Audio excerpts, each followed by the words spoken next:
अच्छा रमी साहब, ये बताइए कि जो मतलब मैच की परफॉर्मेंस की बात मैं आपसे करूंगी यकीनी तौर पर, लेकिन इंडिया की चूंकि बात हो रही है, क्या हमें पीसीबी को कोई प्रायर अश्योरेंस चाहिए before we play against India on Sunday? अगर हम ये मैच आज जीत जाते हैं यूएई के खिलाफ, तो क्या हमें किसी तौर पर कोई प्रॉपर कॉन्डक्ट की, स्पोर्ट्समैन स्पिरिट की किसी तौर पर कोई एश्योरेंस चाहिए कि भारत जो है वो पाकिस्तान से उस दिन मुसाफा करेगा या नहीं करेगा, या क्या सिचुएशन होगी तब? देखें जी, आपकी बात है, इस हमारी कंसंट्रेशन होनी चाहिए भारत को हराने की। मुझे बाकी चीजों से कोई गरज नहीं है। वो हाथ मिलाते नहीं मिलाते हैं, मेरे लिए मामूली चीज थी। फ्रैंकली मैं आपसे बता रहा हूँ, वो तो एक जब मुझे तो ज्यादा, जैसे मैंने कहा ना, वो पोस्ट मैच में मुझे ज्यादा तकलीफ हुई। तो आप मैच खेलें, मैच जीतें, खत्म हो गई कहानी। Bat ball, let the bat and ball do the talking, खत्म। ठीक है। अब प्रॉब्लम ये है कि हमारा बैट भी is not doing the talking.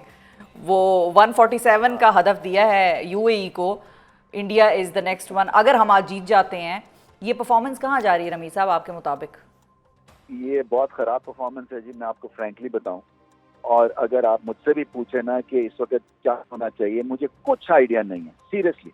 मुझे इतनी ज्यादा ये एक तरह से खिचड़ी पक चुकी हुई है, क्योंकि आप देखें ना, आपने वो एक स्ट्राइक रेट के चक्कर में वो वर्क इन प्रोग्रेस जो है जी, कि हम अब जो है ये ट्राई कर रहे हैं और अब ये ट्राई कर रहे हैं, और स्ट्रैटेजी भी ऑलराउंडर्स बेस्ड है, तो फिर आप मैच भी नहीं जीतते हैं, और फिर वर्ल्ड लेवल के टूर्नामेंट के ऊपर या एशियन लेवल के ऊपर आप एक्सपोज भी हो रहे हैं।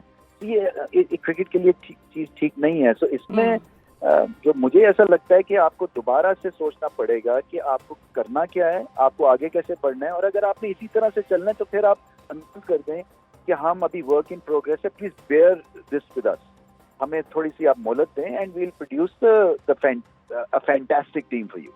तो मैं I can understand that, I can take that also as a fan. But अगर आप ये उनको कॉन्फिडेंस में नहीं लेंगे और इसी तरह से हमें मार पड़ती रहेगी, तो फिर प्रॉब्लम है। तो रमी साहब, हाउ लॉन्ग, मतलब हम कब तक ये कहेंगे कि भाई हम इसको फिक्स करने की कोशिश करते हैं? और मुझे फ्रैंकली ये भी समझ नहीं आ रहा कि मैं आपसे कौन से प्लेयर का प्रायोरिटी के ऊपर सवाल करूं। ज़ाहिर है आपका टाइम भी लिमिटेड है और यहाँ पर प्रोग्राम का टाइम भी लिमिटेड होता है। मिसाल के तौर पे साइम अयूब आज दूसरी दफ़ा मुसलसल पहले ओवर में 0 पे आउट हो गए। वो अलग बात है कि उन्होंने 3 विकेटें ज़रूर ली, लेकिन क्या वो बैट्समैन से बॉलर बन गए? हमने उनको बॉलर बना दिया है, तो उस तरफ उनकी एक्सपेक्टेशन हम रखें और यहाँ पर उनको 0 पे आउट होना मतलब क्या बर्दाश्त करें? हौसला रखें बस इसके हवाले से। देखें, सईद अनवर ग्रेट प्लेयर थे ना, पहले टेस्ट मैच में ईच इनिंग्स में उन्होंने अंडा किया था 0। अच्छा। तो मैं सिर्फ उम्मीद यही कर रहा हूँ कि जितने भी इन्होंने जीरोस किए हैं, ये ग्रेटनेस की तरफ बढ़ेंगे इसके बाद। ग्राहम गूच ने भी ईच इनिंग 0 से अपना करियर शुरू किया था, but that's on the lighter side. इनको एक्चुअली मैं समझता हूँ कि सारे प्लेयर्स में से सबसे ज्यादा टैलेंट इनके पास है, और इनको बैक बिल्कुल करना चाहिए। इनको शायद कई दफा आपको पॉज लेना भी जरूरी हो जाता है एज अ किड, जहाँ पे आप गेम टाइम से आपको ऑफ मिले और आप जाके नेक्स्ट करें और थोड़ा रिलैक्स करें, बिकॉज सी वो पेशी हो जाती है ना एवरीडे। और जब आपकी फॉर्म नहीं और T20 में तो आप पे ज्यादा प्रेशर होता है to get cracking straight away, तो उसमें फिर आप जब स्कोर नहीं करते हैं तो और प्रेशर हो जाता है। तो ये बुरी बात नहीं होगी साइम के लिए कि थोड़ा सा इनको टाइम ऑफ दे दिया जाए। अच्छा ठीक है, टाइम ऑफ दे दिया जाए। अच्छा रमी साहब, ये भी बताइए कि हमने भारत के खिलाफ 63 डॉट बॉल्स खेली, और T20 में तो ये कहा जाता है कि dot balls is a crime, playing dot balls is a crime.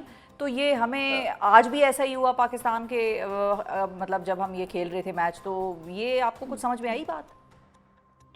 हाँ, मुझे समझ में आई। वो कह रहे हैं ना कि आपने एक एक्सपीरियंस्ड डुओ को, बाबर और रिजवान को इसलिए किया कि वो डॉट बॉल बहुत खेलते थे, and replaced by young inexperienced lot जो कि डॉट बॉल उतने ही खेलते हैं। सो ये मुझे अभी तक इस चीज की समझ नहीं आई, वेदर वी हैव प्रोग्रेस्ड और वेदर वी हैव रिग्रेस्ड, और whether we are happy just इस चीज को देखने के लिए। इसकी एक प्रॉब्लम है, रिदम नहीं जब होता ना बैटिंग में, तब आपके डॉट बॉल्स होते हैं। जब आपको सिंगल नहीं निकालनी आती, जब आप रोटेशन ऑफ स्ट्राइक किया, और ये भी एक आर्ट है, ये मुश्किल आर्ट है, बट ये आर्ट है और इसके ऊपर भी काम करना। स्ट्राइक रेट के ऊपर इतनी तवज्जो दे दी गई है, इतनी ज्यादा उसके ऊपर बहस मुबाहिसे हुए हैं, इसी बेस पे आपने बाबर और रिजवान को बाहर कर दिया कि आप देखें ना रिजल्ट, या तो आपको विक्ट्रीज मिले। मैं बिल्कुल मानता हूँ ये एक मॉडर्न स्ट्रेटेजी बिल्कुल चलनी चाहिए, बट इसके साथ रिजल्ट होना चाहिए ना, जैसे कहते हैं ना विनर्स आर ग्रिनर्स। अदरवाइज आपके जो एक हारी हुई टीम के साथ जो है ना फैंस भी एक हद तक ही खड़े होते हैं फिर। ठीक है। अच्छा, और बॉलिंग के हवाले से अगर हम बात करें, आज हमने बॉलिंग में हारिस रऊफ को सेकंड पेसर के तौर पे तो खिलाया, लेकिन जब हम भारत से खेल रहे थे तो उसमें हमारा स्पिन अटैक की तरफ जो है वो ध्यान जो है ज़्यादा था। शाहीन आफरीदी अकेले थे एज आर मेन बॉलर। तो हमें क्या ये समझ में नहीं आ रही कि हम किस पिच पे किसको खिलाएं और किस पिच पे किस स्ट्रैटेजी से खेलें? हाँ, ये आई थिंक ये एक तरह से रिएक्शनरी मोड में हम अनफॉर्चुनेटली चले गए हैं। हमें स्ट्रेंथ अपनी देखनी है कि क्या हमें कौन है मैच विनर्स। देखिए हर टीम में 2-3 मैच विनर्स होते हैं, उसके इर्द गिर्द टीम बनती है। सो आप अपने मैच विनर्स बेंच करना या उनको टीम में ना रखना, ये बहुत बड़ा एक रिस्क होता है।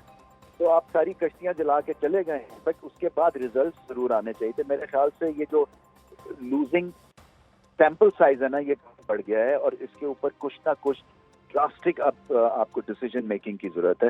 सो अगर आपने देखा है कि हारिस आपके मैच विनर हैं या हारिस आपके विकेट टेकिंग ऑप्शन है जिससे कि स्लो डाउन प्रोसेस और प्रोग्रेस होता है इनिंग्स का, तो इनको खिलाएं फिर। सही है। अच्छा रमीज राजा साहब, चूंकि आपने भी वो पोजीशन होल्ड की है जिस पोजीशन पर मोहसिन नकवी साहब आज हैं, आपको क्या चैलेंज लगता है जब आप उनके शूज में खुद को रख के देखते हैं कि भाई this is something that he can not fix या this is something that he should do to fix this?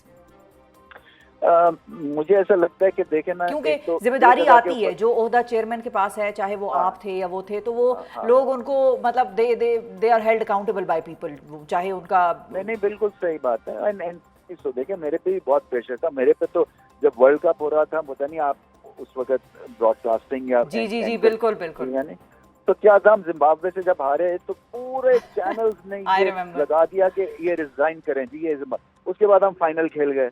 तो कहने की बात ये है कि कई दफा आपको थोड़ा सा चांस भी देना चाहिए एडमिनिस्ट्रेशन पॉइंट ऑफ व्यू से। बट एनीवे आई थिंक इनके 2-3 जो मैंने इनसे बात भी की है, तो ये जो रिफ्लेक्शन है ना इस टीम की परफॉर्मेंस का, ये रिफ्लेक्शन है आपके लोअर एंड पे क्या चीजें हो रही हैं या नहीं हो रही हैं। तो टियर 2, टियर 3, टियर 4, चाहे वो आपकी डेवलपमेंटल स्क्वाड्स हैं, चाहे आपके अंडर 19s हैं, अंडर 17s हैं। मैं फिर से कहता हूँ, जो पाकिस्तान जूनियर लीग शुरू करवाई थी मैंने, वो इतना बड़ा प्रोजेक्ट बन सकता था हमारी आगे अपने टीम को या यूथ को एडवांस करने के लिए, टैलेंट को। और मैं ये भी समझता हूँ कि अगर 3 फॉर्मेट है, 50 ओवर्स टेस्ट क्रिकेट और T20, तो पाकिस्तान की जो एक नेचुरल इंस्टिंक्टिव एक टेक है ना, वो T20 की टेक है हमारे डीएनए में। उसमें आप वर्ल्ड चैंपियन बनने की फिर कोशिश करें, सारा जोर आप लगाएं, क्योंकि इसके वर्ल्ड कप्स होते हैं। अब आपके प्लेयर्स को पैसे मिलते हैं, आप लीग्स खेलते हैं T20 की, और फिर तो इसमें जोर लगाए ना। फिर तो आपकी स्ट्रैटेजी होनी चाहिए कि चलें टेस्ट क्रिकेट में अभी हमें लगेंगे 5 साल, 50 ओवर्स बहुत कम होते हैं, उसमें हम ठीक है मिड टीयर की टीम बन गए हैं। बट T20 में फिर आप चैंपियन टीम बने। तो एक तो लोअर टीयर पे बहुत काम करना है। इस टीम को बहुत ज्यादा जरूरत है स्किल को इम्प्रूव करने की, बॉडी लैंग्वेज की। और वो किस तरह से होगी रमी साहब? अगर आज का मैं आपसे पूछूं कि आपने उनको क्या यही सेटअप कैरी ऑन करने का मशवरा दिया, या क्योंकि हमने ये देखा कि गैरी कर्स्टन को सैक किया गया, जेसन क्लिस्पी को सैक किया गया, तो इसी सेटअप को कैरी ऑन करना चाहिए माइक हैसन के साथ, या कोई और कोच चाहिए हमें? मतलब देखिए मैंने ये भी कहा था कि अगर आज मैं 0 करके ड्रेसिंग रूम में जाऊं ना, तो मैं पागल हो जाऊं, इसलिए कि वहाँ पे 7 जो है ना, चाहे वो बैटिंग कोच है, चाहे वो फील्डिंग कोच है, वो फिटनेस कोच है, वो एक और है साइकोलॉजिस्ट है या साइकेट्रिस्ट है, वो मुझे ना देख रहा होगा कि हम इसको जाएं और बताएं, और मुझे नहीं किसी की सुननी, बिकॉज मुझे अपना इंट्रोस्पेक्शन करना है कॉर्नर में जाके। तो ये ओवरलोड जो ड्रेसिंग रूम को कई दफा कर देते हैं ना, एक मॉडर्न वॉरफेयर बना लिया हुआ है। ये मैं उस एरा से आया हूँ जहाँ पे एक कप्तान था, एक लीडर था, एक मैनेजर था, और वो सब चीजें करता था, and it was simple, yet we were the world champions. तो मुझे ये लगता है कि इसके ऊपर डिबेट जरूर होनी चाहिए कि what is enough, what is the minimum और द मैक्सिमम रिक्वायरमेंट जो कि करनी है इनको। तो मुझे ये भी, इसको भी सिंप्लीफाई करें, और इसमें कोशिश यही करें कि आप इनकी स्किल लेवल को बढ़ाएं। बहुत जरूरत है read of the game, skill level, lower tier पे काम और ऊपर के ऊपर, तो ये दोनों करना पड़ेगा। और अब क्या करें, आप लोगों को फायर नहीं कर सकते हैं ना, ये टीम को खड़े होना है। देखें टीम की रिस्पॉन्सिबिलिटी है टू मेक इट हैपन, और जो भी उनको मिला है उस हिसाब से करें वो। बिल्कुल, क्योंकि मुझे मुझे रमीज साहब बहुत फ्रैंकली मुझे बड़ी तकलीफ हुई जब मैंने सौरव गांगुली की ट्वीट देखी हमारे लड़कों के बारे में, और मैं मतलब मुझसे बर्दाश्त नहीं हुआ, मुझे समझ नहीं आया मैं उनको क्या कहूँ। पंचिंग बैग अब बन गए हुए हैं ना, ये जागरसाई हो रही है, इसमें कोई शक नहीं है। तो इससे क्या होता है, इसमें दो चीजें होती हैं, या तो बिल्कुल ही बैठ जाते हैं एज ए क्रिकेट नेशन, या आप खड़े हो जाते हैं कि इनकी ऐसी की तैसी। तो इनकी ऐसी की तैसी करनी है ना, आपने जवाब फील्ड में देना है। तो मैं तो हमेशा यही समझता हूँ, और मैंने बात भी किया ओपनली बाबर आजम वगैरह से जब भी मैं मिलता था, कि एक आपका मैच है सारी जिंदगी का आपका, और वो है इंडिया के अगेंस्ट। वो आपका सारा सिस्टम, वो सारा आपका कैलिबर उस मैच में झलकता है सारी दुनिया को, और अब भारत को भी पता होता है कि आप कितने पानी में। तो आप जीतेंगे तो आपको पता चल जवाब मिल जाएगा। बिल्कुल, हाँ मिल जाएगा। तो आपकी सारी कोशिश, एक टेस्ट आपका वो है, बिल्कुल टेस्ट में बुरी तरह फेल हो रहे हैं ना अनफॉर्चुनेटली, तो अब क्या करें। बस वो टेस्ट पास करना है, बाकी जवाब उनको खुद मिल जाएगा जिन जिन को जवाब देना है। Thank you so much. Rameez Raja साहब नाजरीन हमारे साथ मौजूद थे, और उनका भी मानना यही था कि हमने अगर किसी को अपनी गेम दिखानी है, हमने अगर दोबारा क्रिकेटिंग नेशन बनना है, तो उसके लिए जवाब जो है वो फील्ड में दिया जाता है। हाथ मिलाना ना मिलाना एक बड़ा सेकेंडरी किस्म का इशू है, और वो एक उस पर कोई बहुत ज़्यादा हमें रिएक्ट करने की या जज्बाती होने की किसी तौर पर कोई ज़्यादा ज़रूरत नहीं है।